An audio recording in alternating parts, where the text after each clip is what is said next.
کومه نه راغلی نه خو دې رنګ زړه دی نه خفه څو ځله مې ښکل کړې هتکړۍ راته حیرانې شوې څو ځله مې ښکل کړې هتکړۍ راته حیرانې شوې بیا نو سمدستي دستي زما سره ګویانې شوې ویلې دا څه چل دی دا خو موږ په اول ځل وینو موږ ښکلوي توبه دا موږ څنګه پاګل وینو ما ویل ما ته شعر د ملنګ جان بابا رایاد شو چې راوړئ زولنې چې اول ښکل بیا یې په خپو کړم د مینې کار کې ما لره زندان ما یادوه بیا نو زولنو ویل چې دا لا څنګه مینه ده موږ ته یې حال وایه چې په تا دومره شیرینه ده ته زلمیه څوک یې او له کومه نه راغلی نه خو دې رنګ زړه دی نه خفا نه غریو نیولی دا د بحرین جیل دی دلته هر قسم سړي راځي دلته بنګالیان هندوان عرب او پنجابي راځي موږ یې په لاسو کې و علم د دنیا ځي راځي دلته خو اکثر ژاړي پریشان وي چې زلمي راځي ستا خو حوصله بیخي د غره غوندې اوچته ده نه دې شونډې وچې دي او نه دې څېره تته ده بس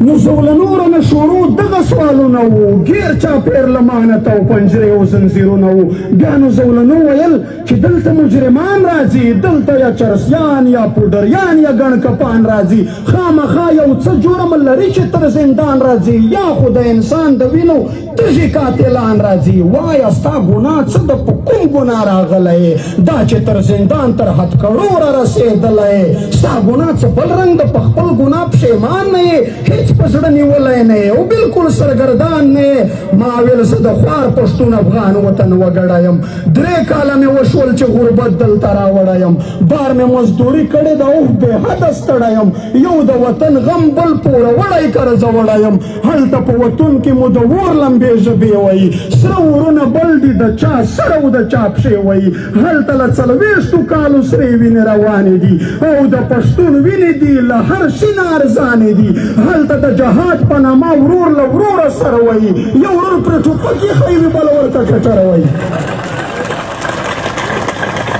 ما ویل زه د خوار پښتون افغان وطن وګړی یم 3 کاله مې وشول چې غربت دلته راوړی یم بار مې مزدوري کړې ده او بې حده ستړی یم یو د وطن غم بل پوره وړی قرضه وړی یم هلته په وطن کې مو د اور لمبې ژبې وایي سره ورونه بل دي د چا سره او د چا پښې وایي هلته له 40 کالو سرې وینې روانې دي او د پښتون وینې دي له هر شي نه ارزانې دي هلته د جهاد په نامه ورور له وروره سره وایي یو ورور پرې ټوپک ایښی وي بل ورته ټټر وایي هلته په وطن کې مو کورونه نړېدلي دي او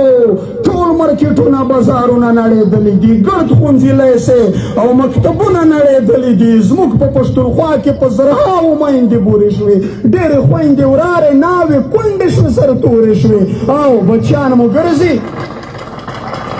ډېرې خویندې ورارې ناوې کونډې شوې سرتورې شوې او بچیان مو ګرځي په یو بل در کې خیرات غواړي چا چې موږ وژلي یو له هغو نه زکات غواړي او په افغانانو لر او بر تورونه پورې شول او په پښتنو د ترهګر تورونه پورې شول ټول د سره سړي یې ور حلال کړل د څاروو په شان تور لیوان لګیا دي زمونږ غوښې خوري د سپو په شان نشته د پښتون په خاوره تش د اوسېدلو ځای ورک یې په جهان کې شو د سر خوندي کولو ځای کلي په کوڅو کې کرل شوي یې بمونه دي غوڅ یې د چا سر او د چا پښې د چا لاسونه دي نه یې شته مثال پرې شوي بې حده ظلمونه دي نه یې شته مثال پرې شوي بې حده ظلمونه دي نه یې خوشحالي شته نه اختر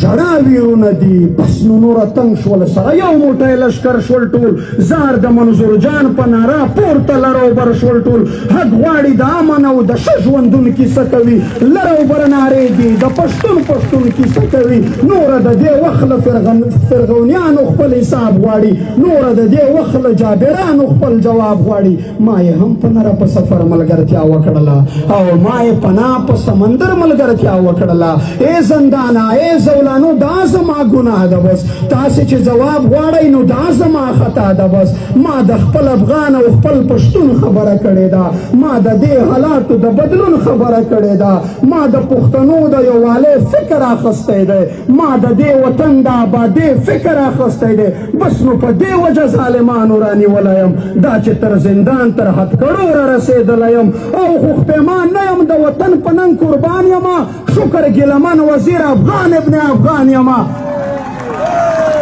او مسلمان نه یم د وطن په ننګ قربان یما شکر ګیلمن وزیر افغان ابن افغان یما دار وي که زندان وي که شرنګار د زولنو زه به د وطن د ازادۍ سندرې وایم بیا نو ټول زندان او زولنو سره وژړل او په لاس او خپو کې هتکړو سره وژړل ویل ستا غیرت او شجاعت ته دولاسي سلام ویل ستا غیرت او افغانیت ته دولاسي سلام یاره ګیلمنه ستا جرأت ته دولاسي سلام یاره ګیلمنه ستا جرأت ته دولاسي سلام مینه او مننه